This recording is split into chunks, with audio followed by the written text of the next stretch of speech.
Miss Catherine Bernardo, abay may buwelta sa lahat ng mga naninira sa kanya. Ang lahat po natin, maraming salamat po. At ngayon, bago tayo magpatuloy, ay magbasa tayo ng ilan sa mga comment ninyo sa comment section. Dahil talaga namang pinag-usapan po, no, yung ilan sa mga updates na ito. So, sabi po ni Miss Cherry Blossom, for the record, si Miss Catherine Bernardo ay maraming. And sabi ni Miss Glorioso, wag nang pansinin yung Kayla na yan. Hindi siya mananalo kay Catherine. At bakit hindi subukan bigyan ng movie sila Daniel at Kayla para magkaalaman na kung malalampasan ba nila ang movie ng Kat din. Wag mo nang magyabang. Ang dami talagang inggit sa Kat din. Wag umasa na bumalik si Kat kay Daniel. In love na si Kat now. And then sabi ni Miss Tetay Geran, sabi niya, ang layo na ni Catherine kay Kayla. Si Kayla, nag-uumpisa pa lang. Si Catherine, marami na siyang record-breaking records. At totoo dyan, never nag-fight back si Kat at never nag-make face kahit saan yan si Kat. Very professional si Kat. Yung mga fans ni Kayla, porkit naging girlfriend ni Daniel, malalagpasan na si Catherine. Wow ha, palibhasa. Paligsamba yan. Buti nga wala na si Kat at DJ. Hayaan niya na si Kayla. Magbitbit na mga dinampot niyang problema din na binitawan ni Kat. Di na niya magkakabalikan na yan dahil sira na yung trust. At sila ang nagsabi, dalawa na magkakahiwalay sa kanila ay third party.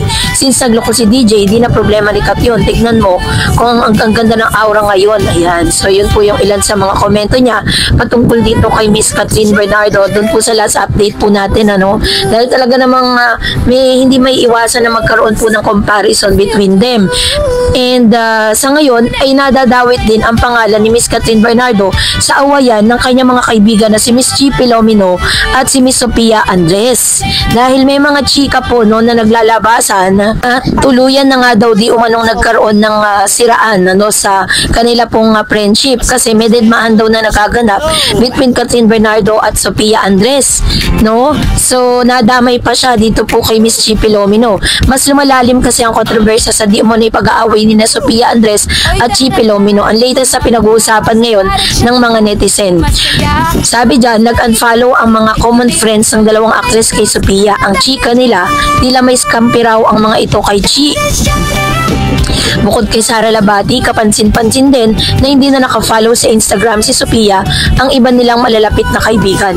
Magkakasama pa nga lang sila sa Cebu sa intimate birthday celebration ng huli sa Cebu. Naka-unfollow sila Sophia pero naka-follow pa rin sila kay Chi. Kaya nag-1+1 ang mga intrigerang cyber netizen nang I therefore conclude na sila na mas kinakampihan nila si Chi over Sophia sa umano'y awayan ng dalawa.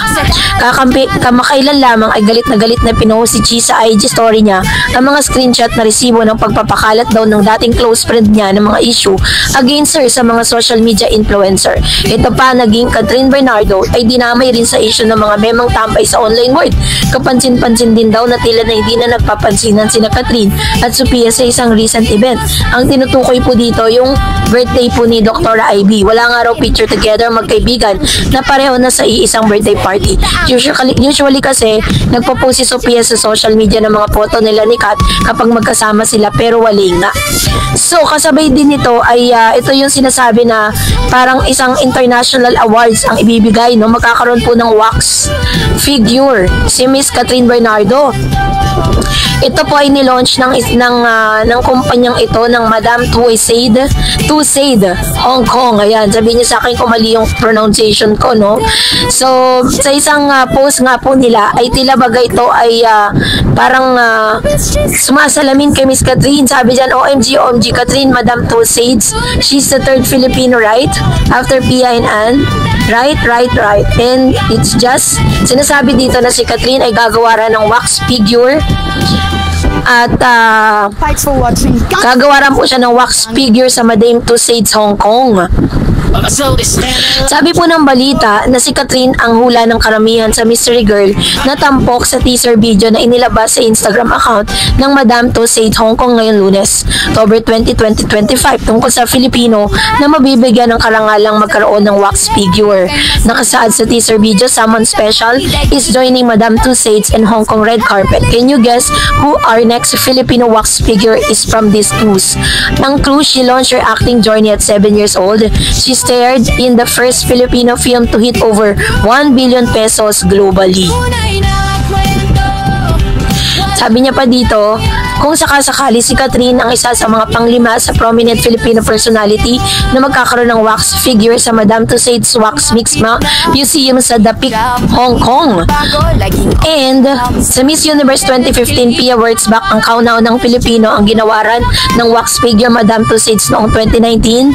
And then nabigyan din po ng wax figure si Miss Manny Pacquiao, pambansang Ginoo, pambansang kamao na may sariling wax figure noong 2021.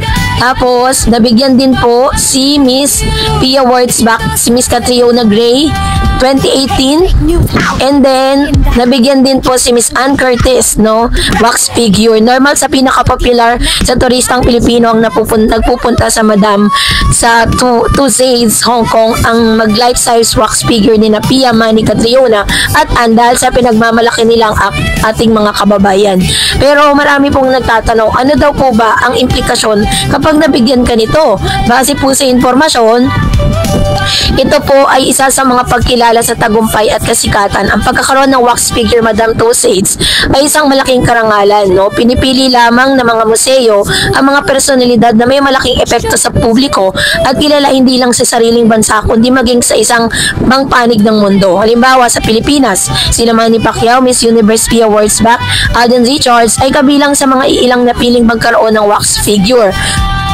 Patunay ng kanilang global influence. So ito rin po ay simbolo ng pagiging iconic. Hindi basta artista o sikat lang ang napipili. Kailangan maging iconic o natatangi sa kanilang panahon. Ibig sabihin, ang kanilang imahe, talento o kontribusyon ay nagmamarka sa kasaysayan ng pop culture. So ito rin po ay nagbibigay pagpapahalaga sa impluensya sa publiko. Ang Madame Tussauds ay hindi lang basta museo ng mga statwa. Ito ay parangal sa mga taong nagbigay inspirasyon sa marami.